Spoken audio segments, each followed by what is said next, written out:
Back with an unexpected side effect of this coronavirus crisis, Asian Americans becoming targets of discrimination. The FBI recently issued a warning about a potential spike in hate crimes. And just this week, the NYPD launched a social media campaign to raise awareness, tweeting, "Hate is an ugly word and it has no place in our vocabulary." A growing number of celebrities are also speaking out, including actor John Cho, who penned an op-ed for the LA Times. NBC News investigative and consumer correspondent Vicki Nguyen is here with more. And Vicki, this is a really, really troubling trend. It is, and I will say it is personal for me too, Hoda. The numbers really back it up. One Asian advocacy group says it has received more than 1,500 reports of COVID-related hate incidents since mid-January. People are saying they've been harassed online, spit on, yelled at, even physically attacked. But as more people speak up to fight back against the hate, there is hope we can stop it from spreading. Dr. Chen Fu is on the front lines in the battle against COVID-19. As a Chinese-American doctor, he feels both celebrated and vilified. I feel an animosity that I've never felt before. On his commute to the hospital, Dr. Fu says he was approached by a stranger. "You dirty Chinese," and he just kept saying that over and over again. I've never felt anything like this before. This, just one of many incidents across the country now being reported. Asian Americans targeted for their race. Get out of our country! In Texas, this person yelling at a Vietnamese restaurant owner. Get out! And this man and his 2 children stabbed at a Sam's Club. The suspect, according to the FBI, thought the family was Chinese and infecting people with the coronavirus. In Minnesota, this note the tenants claim was posted on their door, reading, "We're watching you. Take the Chinese virus back to China."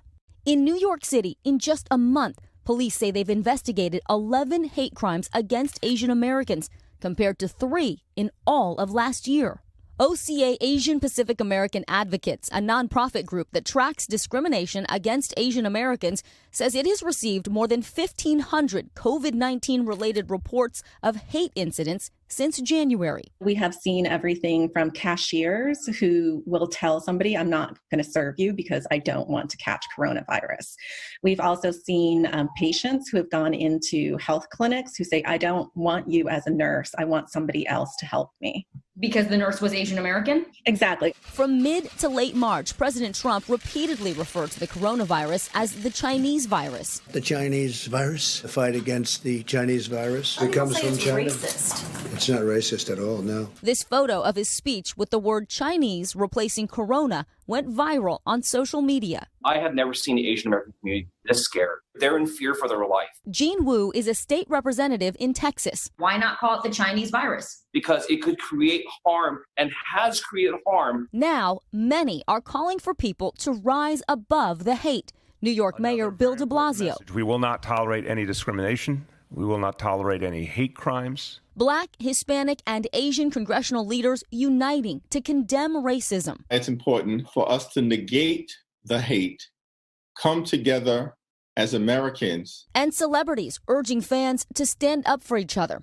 Actor Daniel Day Kim. Please stop the prejudice and senseless violence against Asian people. Social media campaigns wash the hate, racism is a virus, and I am not COVID-19 are spreading. Namaste. Let's wash the hate. Also spotlighting the growing discrimination, multiple op-eds, including mine. While there's more work ahead, some things have changed. After repeatedly calling it the Chinese virus, President Trump appears to have stopped and tweeted in part, "It is very important that we totally protect our Asian American community in the United States and all around the world. They are amazing people, and the spreading of the virus is not their fault." And in some of the racist attacks, people stepped in to help.